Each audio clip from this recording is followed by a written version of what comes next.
Bienvenido al segmento En Controversia con Pablo Casillas, donde cada semana discutimos un tema diferente que para muchos es difícil de dialogar. Cuidado con el engaño del ecumenismo. Para empezar, les comparto una definición del ecumenismo. Es un movimiento que promueve la unidad entre todas las iglesias cristianas. En esta definición encontramos que habla de la unidad entre todas las iglesias cristianas. A continuación, les aclaro lo que significa ser cristiano. La primera vez que se menciona la palabra cristiano en la Biblia se encuentra en Hechos 11:26.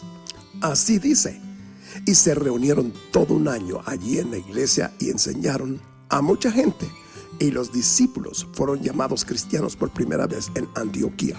Hay varias razones del por qué los discípulos fueron llamados cristianos. Yo solo les voy a mencionar dos.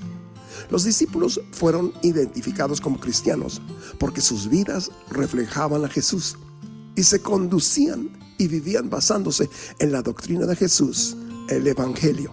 Ahora, los que participan en el ecumenismo promueven la idea de que todos deben acatar a las palabras de Jesús en Juan 17:21. Así dice: para que todos sean uno, como tú, oh Padre, en mí y yo en ti. Que también ellos sean uno en nosotros, para que el mundo crea que tú me enviaste.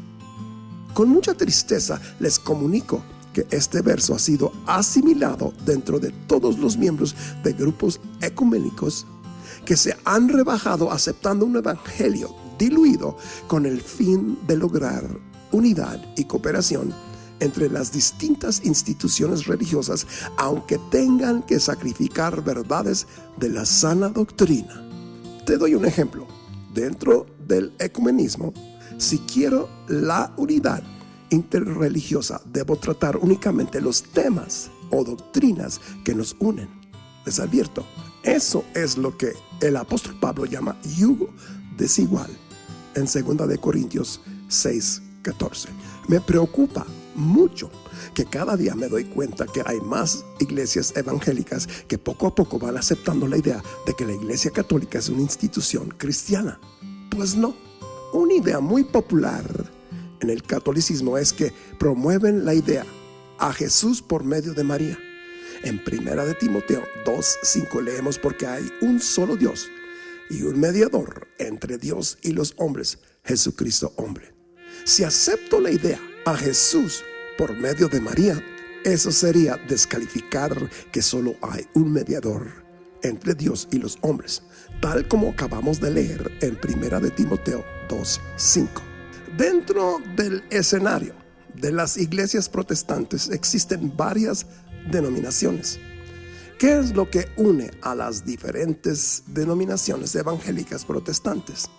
Son las 5 solas: sola escritura, solo Cristo, solo la gracia, solo la fe y solo a Dios la gloria. Muchos ignoran las condiciones que la Iglesia Católica requiere para que los evangélicos participen en el ecumenismo con los católicos. Les comparto lo que descubrí. La Iglesia Católica Romana publicó su primer decreto sobre el ecumenismo titulado Unitatis Redintegratio, conocido como UR, en el Segundo Concilio Vaticano entre el 1962 y el 1965. El documento UR fue significativo porque simboliza la entrada del catolicismo en el movimiento ecuménico. En el nombre de una fe común, el Vaticano se abrió a la Iglesia Ortodoxa por un lado y a la Iglesia Protestante por el otro. No obstante, pese al tono amigable y fraternal de UR, siguen habiendo varias carencias teológicas en cuanto a lo que constituye la auténtica unidad eclesiástica.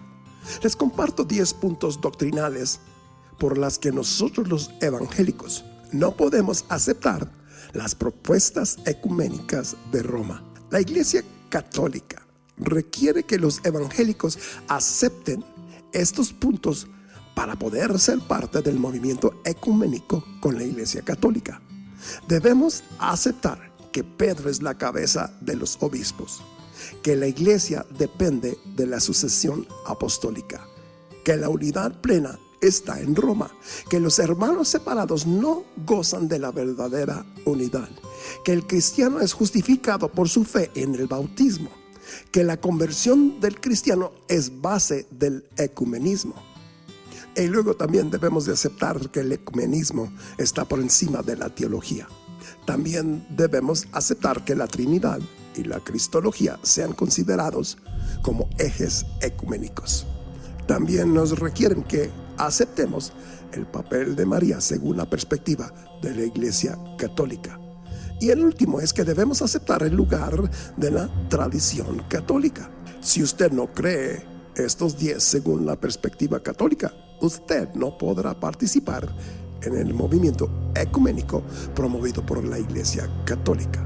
Ahora, en esta cápsula no tengo suficiente tiempo para aclarar cada uno de los puntos que mencioné, pero déjenles aclaro los que considero los más pertinentes.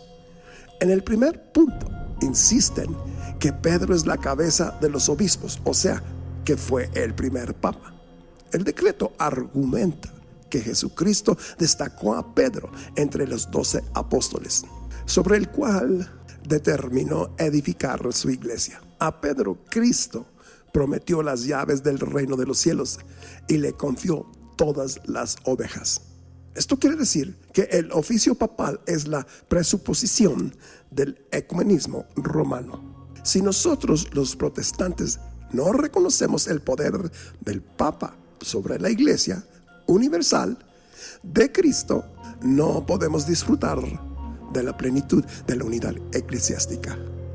Ahora, nosotros los cristianos protestantes, en vez de profesar fe en la primacía de Pedro sobre la iglesia del Señor, confesamos que el Espíritu Santo es el que preside en la iglesia del Señor a través de la proclamación del Evangelio y la administración de los sacramentos del bautismo y la Santa Cena.